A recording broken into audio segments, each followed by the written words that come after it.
What's up, dummies? This video is a short guide to the pronunciation of the Finnish language and the logic behind it. So, starting with the basics, the easy stuff, the vowels are pronounced like this. A single A is pronounced as A, as in the word lava, meaning stage. The double A is pronounced as A, as in the word kaapu. E is pronounced as E, as in the word vesi. The double E is pronounced as E, as in the word veteen.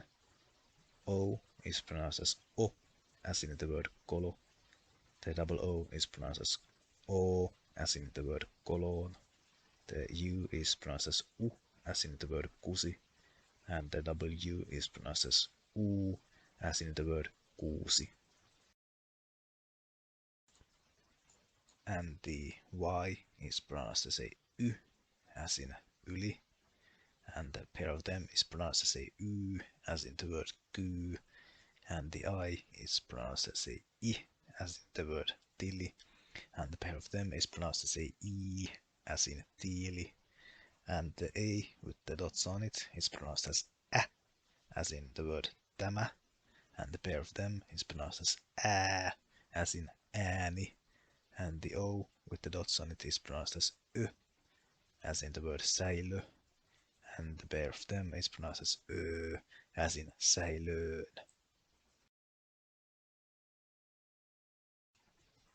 And how consonants are pronounced. I'm not going to explain how the short ones are pronounced because that is obvious. But for example, a double P is pronounced as a keppi with a thick P sound, and the double L is always pronounced as a long L sound, as in kallo, and the double S is tassu, and the double K is a long K sound as well, as in lakka, and the double V doesn't actually exist in the language. There isn't a single word that has a double V. I'll talk about that later.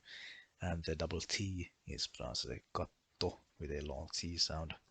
The double M with a long M sound, as in kumma. And the double N as in sanna. And the double F, which is very rare, is pronounced as a toffe. And the double B doesn't actually exist in the language, neither does the double G. And the double J is also kind of rare, only really exists in dialects, but for example, in the Kajaani dialect, the name of Kajaani is pronounced as Kajaani.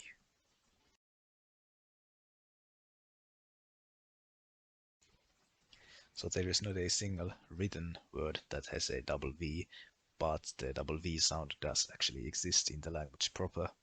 In the examples of, for example, sauva, it is not pronounced as sauva, no, it is pronounced as sauva with a long V sound, and also the word vauva and the name of Kouvola.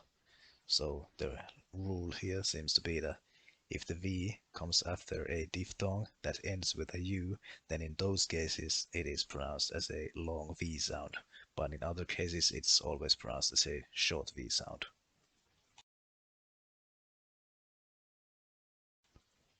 And diphthongs are pretty easy. You just combine two short vowel sounds with each other, as in the AU is just pronounced as au, as in the word kauhu. The OU is just pronounced as O, as in outo. The EI is pronounced as just A, as in the word A. And the OE is just pronounced as OE. The A with the double dots and combined with the E is pronounced as I, as in mäet.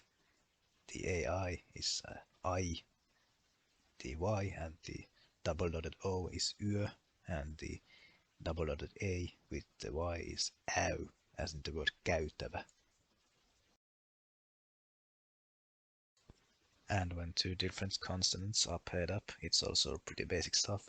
For example, when a T and an S is teamed up, it's just pronounced as, for example, kutsu, and the NS would just be kynsi, for example. And the exception of this is the letter G.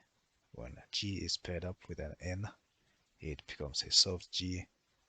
For example, in the words kengät and onget, it's a soft G. They are not pronounced as kengät or onget. No, they are kengät and onget. But that's also how it works in English and Swedish and probably many other languages, so nothing too hard.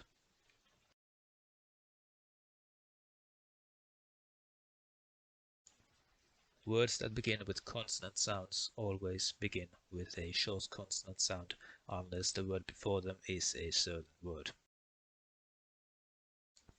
For example, saying anna se, which means give it. Individually, these words are just anna and se, but when you say them together, they are anna se. So the second word begins with a long S sound. Another example of this would be the words en voi sietää. Once again, a word that should begin with a short S sound now begins with a long one. And you might think that, okay, if a word that begins with a consonant comes after a word that ends in a vowel, then in that case it begins with a long consonant sound. But that's not always the case. For example, the words hän antaa sen. In that one, the final word begins with a short S sound. Also, when you say the Finnish equivalent of fuck off, which is mene vittuun, it has that elusive long V sound. So you can see that when you order someone to do something, in that case, you get the long consonant sounds at the beginning of words.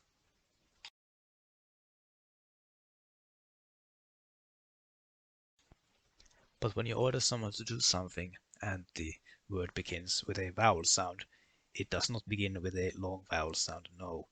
It begins with the glottal clusile or the glottal stop. For example, when you say the words Anna olla, they are not pronounced as Anna olla, no, they are pronounced as Anna olla. I don't know if you can hear a difference there, but I can feel the difference when I say it. And how it works is after you've said the first word, you shut your glottal and hold your breath. And when you say the second word, you open your glottal and let the word out. Anna olla.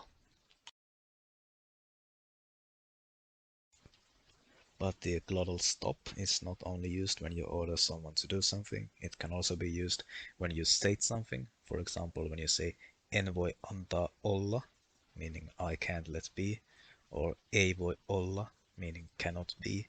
Those are just statements, but they still use the glottal stop. So you might think that the glottal stop is used when a word that begins with a vowel comes after a word that ends with a vowel, but that's not always the case. For example, when you say hän antaa olla or voi olla, those sentences, they don't use the glottal stop. In fact, they almost sound like they are one word. So this doesn't have any sort of logic to it. It doesn't make any sense, but that's the way it is.